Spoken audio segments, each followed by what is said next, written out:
तो ये जो बैरूनी साजिश थी जिसमें हमने अपनी खुददारी किसी के हवाले करने की कोशिश की है, इस खुददारी का एक चौकीदार अब हिंदुस्तान भी हो रहा है। अब वो भी ख़रीदारी कर रहा है, अब वो भी अपने आप को कह रहा है कि आपने घुटने नहीं टेके। तो यकीन कीजिए मुल्कों का दिफा कभी भी असलों से नहीं होता, मुल्कों का दफा कभी भी बड़ी बड़ी फ़ौजों से नहीं होता। मुल्कों का दफा दो चीज़ों से होता है। एक कुव्वत ईमानी जो होती है कि उन लोगों को ईमान हो अपने मुल्क के ऊपर, अपनी वजह के ऊपर जिसके ऊपर वो लड़ते हैं। वरना आप मुझे बताएं, यूक्रेन के पास क्या बड़ी फ़ौज नहीं थी? क्या उनके पास बजट नहीं था?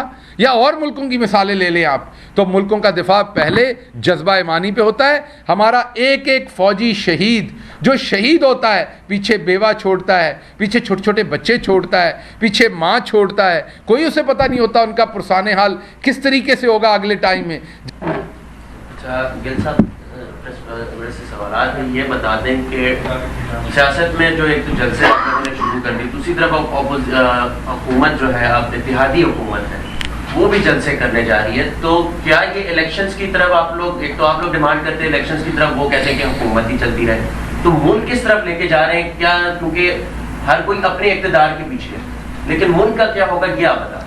देखिए, हम अपने इक़्तिदार के पीछे नहीं हैं, हम पाकिस्तानी अवाम के इक़्तिदार के पीछे हैं। हम ये समझते हैं कि जिस तरह एक चलती हुई हुकूमत को बैरूनी साजिश के साथ गिराया गया और उसके ऊपर इम्पोर्टेड हुकूमत मसल्लत की गई, ये अगर 4 दिन भी और चले तो ये इस मुल्क की तबाही कर देंगे। उस चीज़ से इस मुल्क को बचाने के लिए हम जद्दोजहद कर रहे हैं, अवाम की अदालत में जा रहे हैं। अवाम को अगर ये लगेगा कि हम इक़्तिदार के लिए सब कुछ कर रहे हैं, अवाम हमें वोट नहीं देगी तो हम अवाम हमें फारिग कर देगी, तो आप करें तो सही ना इलेक्शन, दूध का दूध पानी का पानी हो जाएगा। ये तो अब सबको पता है ना। पहले ये कहते थे मरासला है नहीं, फिर कहा मरासले में ये नहीं है, फिर कहा सिर्फ मदाखलत है, अब शहबाज शरीफ ने कह दिया धमकी है। सो अब मेरा ख्याल है गंदियाँ गालां ही रह गई ने जड़ियाँ मरासले च नहीं सी लिखियाँ हुई। शायद वो लिखता कोई मुल्क तो शायद फिर इनको लगता कि हमारी गैरत को कुछ कहा है। तो मैं सिर्फ इन्हें बता दूं कि अंग्रेज़ी की गालियाँ इतनी गंदी नहीं होती जितनी पंजाबी की होती हैं, तो आपको वो भी समझ नहीं आनी थी अगर वो लिख देते। तो इसलिए अपनी कोई गैरत के लिए कोई इंजेक्शन वगैरह लगाएं, आपको उसकी ज़रूरत है, वरना उस मरासले में काफ़ी कुछ था कौम के लिए बुरा मानने के लिए। डॉक्टर साहब, ये समझिएगा कि गवर्नर पंजाब के मामले के ऊपर प्रेसिडेंट साहब की मंशा है, आइन और कानून ये कहता है कि वो चाहें तो कैबिनेट का फैसला तस्लीम करें, चाहे तो इस वाक़े वो ना करें। आर्टिकल 48(2) जो कहता है। अब जो कैबिनेट ने नोटिफिकेशन निकाला और गवर्नर हाउस की बाहर एक सिक्योरिटी लगा दी गई, इस सारे मामले में तहरीक इंसाफ क्या लाएमल इख्तियार? देखिए, बात यह है कि ये एक काम तो नहीं हुआ तहरीक इंसाफ के साथ जो गलत हुआ, आपके सामने है। आइन को कहाँ माना गया?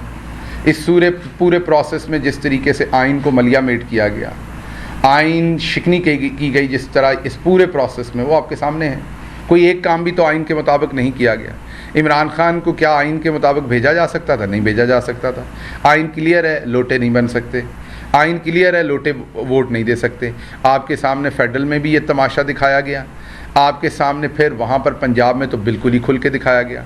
एक बंदे का वोट कास्ट करा दिया जिस बेचारे ने वोट ही नहीं दिया, जो बाइकआउट करके चला गया। तो उस इलेक्शन की हालत आप क्या समझेंगे कि पंजाब के अंदर एक मेंबर ने अब रिटन कंप्लेन की है कि मैं तो बाइकआउट करके घर चला गया था, इसका वोट कास्ट कर दिया उधर। जिस तरह से वो मछली बाज़ार के अंदर एक गैर कानूनी इलेक्शन करवाया गया, गैलरी में खड़े होके, पुलिस फ्लोर पर ला के मारपीट करके, हमारी वो एमपी अभी तक बेचारी जो पूरी तरीके से सेहतियाब नहीं हुई, उस सारे तरीके से जो मार्ज़ वजूद में, उसके बाद गवर्नर का जो एक सदर का आइनी फ़ैसला है उसको गैर आइनी तरीके पर आधी रात के वक्त उसको फारिग कर दिया गया। तो यहाँ पर आइन नहीं, यहाँ पर आपके सामने एक अंधेरा है और उसके अंदर चौपट राज है। और वो जब तक आवाम की ताकत नहीं आएगी, ये चोर जो हैं ये आइन को ऐसे ही पामाल करते रहेंगे। तहरीक इंसाफ उस पर तमाम अपने जो पहलू हैं कानूनी और उनके ऊपर फोकस करेगी और आवाम की अदालत में उस पर फोकस करेगी। और आवाम देख रही है कि एक और गैर आइनी काम जो है वो किया गया है। डॉक्टर साहब, एक तो ये बताइएगा, आपके जो अरकान असम्बली थे जिन्होंने इस्तीफे दिए हैं, कुछ खबरें ये चल रही थी कि उन्होंने तनख्वाहें भी ली हैं, इसके बावजूद ये सर क्लियर कर दीजिए कि उन्होंने तनख्वाहें ली हैं या नहीं ली। और दूसरा ये बताइएगा, एक और क्वेश्चन ये है, जैसा भाई ने पहले कहा कि आप निकलते हैं सड़कों पे, दूसरी तरफ से गवर्नमेंट भी अपनी लोग लेके निकलती है, अनार की होती है, तो उसका जिम्मेदार कौन होगा? जैसा श्रीलंका की मिसाल हमारे सामने, खुदा न खास्ता मामला उधर जाते हैं। देखिए, दो बातें। ये पहले भी आपने देखा, मैं तब अमेरिका में होता था जब 2013 के अंदर, आपको याद है, तहरीक इंसाफ ने इस्तीफ़े दिए और ये खेल खेला गया कि इस्तीफ़े दिए, इस्तीफ़े नहीं दिए, अब हम बुलाएंगे, अब हम नहीं बुलाएंगे, फिर आप तो तनख्वाह लेते रहे। ये बड़ा ही बेशर्मी का आर्गूमेंट है। भाई, एक बंदे ने इस्तीफ़ा दे दिया, आपने अभी चैनल से इस्तीफ़ा दे दिया, चैनल आपका इस्तीफ़ा कबूल कर ले। पहले वो कबूल नहीं करेगा, फिर कहेगा आप तनख्वाह ले रहे हैं क्योंकि आपके अकाउंट में तनख्वाह भेज देगा। ये तो आपकी बेशर्मी है कि आप भेज रहे हैं। अब भेज रहे हैं उस बंदे के अकाउंट में, तो क्या वो अकाउंट के आगे कोई दीवार बनाए? और बैंक के अंदर ऑटोमेटिक ट्रांसफ़र हो रही है, फिर वो वापस कहाँ करे? समझ रहे ना? आग लगाए बाहर ला के उन नोटों को, आग लगाएगा तो आप कहेंगे बेहुरमती कर रहा है, वापस वो किधर को भेजे? क्या करे वो ऐसा कि तनख्वाह उसमें ना आए? तो जब आपको इस्तीफ़ा दे दिया तो ये तो बात ही फजूल है कि तनख्वाह ले रहे हैं कि नहीं ले रहे। क्यों दे रहे हैं आप तनख्वाह? आप गैर कानूनी काम कर रहे हैं। एक बंदा एक्सप्लेन कर चुका, वो अपने आप को XMNA लिख रहा है। एक बंदा अपोजिशन की सियासत कर रहा है, वो कौमी असम्बली बैठ नहीं रहा। आप गद्दार हैं इस मुल्क के, आप उसको तनख्वाह दे रहे हैं। अब क्यों दे रहे हैं उसको तनख्वाह जब उसने इस्तीफ़ा दे दिया? तो इस मुल्क के अंदर, क्योंकि मैंने आपको कहा कि मोरालिटी आहिस्ता आहिस्ता ख़त्म कर दी है, तो अब अगले दिनों में आप आर्गूमेंट मिलता है, ये देखें ये तनख्वाह ले रहे हैं, ये करें। भाई, आप क्यों दे रहे हैं? जब आपने, अच्छा मैं फॉर एग्जांपल हुकूमत ख़त्म हो गई है तो आपने फिर मेरे पास मुराद क्यों नहीं छोड़ी? सवाल है मेरा आपसे। या आपका चैनल से नौकरी ख़त्म हो जाती है, आपके पास कैमरा रहने देते हैं? नहीं रहने देते ना, अगले दिन सब कुछ वापस लेते हैं। तो आप क्यों तनख्वाह भेज रहे हैं उसके अकाउंट में? क्रिमिनल एक्ट तो आप कर रहे हैं, उससे अगले से पूछ रहे हैं आप तनख्वाह अभी तक ले रहे हैं कि नहीं ले रहे। तो ये इस दफ़ा नहीं चलना। हम आपको पहले कह रहे हैं, लोगों के अकाउंट में तनख्वाहें जाएंगी तो वो आगे कोई दीवार तो नहीं खड़ी कर सकते। वो आपको इस्तीफ़ा दे चुके हैं। ये अब आपका आइनी तौर पर, कानूनी तौर पर, मॉरली हर तरीके से गलत बात होगी कि आप उनके अकाउंट में तनख्वाह भेज रहे हैं, तो आप गद्दारी कर रहे हैं, कौमी ख़जाने को नुकसान पहुंचा रहे हैं। तो ये कौमी असम्बली में जो बंदा भी इसका ज़िम्मेदार है उसको इसके ऊपर एक्शन लेना चाहिए। फौरी तौर पर एक लेटर लिखना चाहिए कि इनकी तनख्वाहें बंद कर दें। तनख्वाहें उनकी बंद हो जाएंगी क्योंकि वो इस्तीफ़ा दे चुके हैं, उनका आपसे कोई लेना देना नहीं है। ये जो अब आप करेंगे ये आप करेंगे, इसके ज़िम्मेदार आप होंगे। लॉन्ग मार्च आप समझते हैं कि कोई जो है वो डिफाइनिंग मोमेंट मीडिया समझती है कि कह रहे हैं कि 25 लाख लोग होंगे। आपको लगता है कि पाकिस्तान की सियासत में इस लॉन्ग मार्च के बाद कोई ये डिफाइनिंग मोमेंट? देखिए, मैं आपको ये बताता हूँ कि कुछ ऐसा होगा कि मुझे कहने की ज़रूरत नहीं है। जब कुछ होना जो गरजते हैं वो बरसते नहीं। मैं सिर्फ आपको ये बता दूँ कि कुछ ऐसा होगा कि मुझे बताने की ज़रूरत नहीं है। और उसकी वजह यह है कि तमाम लोगों ने, जिन्होंने ये साजिश रची, उन्होंने ये समझ लिया था कि पाकिस्तानी कौम गैरत वैरत वाले मामले पे इतनी कोई संजीदा नहीं है, खड़ी नहीं होती। ये मिसअंडरस्टैंडिंग थी। मिसअंडरस्टैंडिंग क्यों होती है? आपने अपने माँ बाप से सबसे सुना होगा कि इंसान जैसा होता है ना, उसको दूसरा वैसा ही लगता है। तो ये जो हुक्मरान टोला आया है, इनको ये लगता है कि इनमें तो कौमी गैरत वाली नाम की बात नहीं है, तो इनको लगता है अवाम भी ऐसी ही है। क्योंकि वो जो इर्द गिर्द मालशिए फिरते होते हैं, वो आपको एहसास दिलाते हैं कि जनाब जो आप सोच रहे हैं वही अवाम सोच रही है। लेकिन अवाम ने बताया कि अवाम ऐसा नहीं सोचती। अवाम भूखी मरने को तैयार है, अवाम जंग लड़ने को तैयार है, अवाम हर काम करने को तैयार है, गैरत बेचने को तैयार नहीं है। इसलिए अब जो करना है आपके सामने अवाम ने करना है। ये अब सिर्फ स्पेक्टेटर होंगे चंद दिन तक। इनसे हम दोबारा गुजारिश कर रहे हैं कि अनारकी ना फैलने दें। इलेक्शन एक आइनी तरीका है। सुप्रीम कोर्ट के अंदर भी चीफ जस्टिस साहब ने ये पूछा था, उनके एग्जैक्ट रिमार्क्स से मैं बैठा हुआ था कि शहबाज शरीफ इलेक्शन से क्यों अवॉइड कर रहे हैं, इलेक्शन में आए क्या फ़र्क पड़ता है। तो मुझे नहीं पता कि ये क्यों भाग रहे हैं इलेक्शन से। ये तो कहते थे पिछले 3 साल से इलेक्शन मांग रहे हैं, आपके सामने नहीं मांग रहे, तो आए अब इलेक्शन में।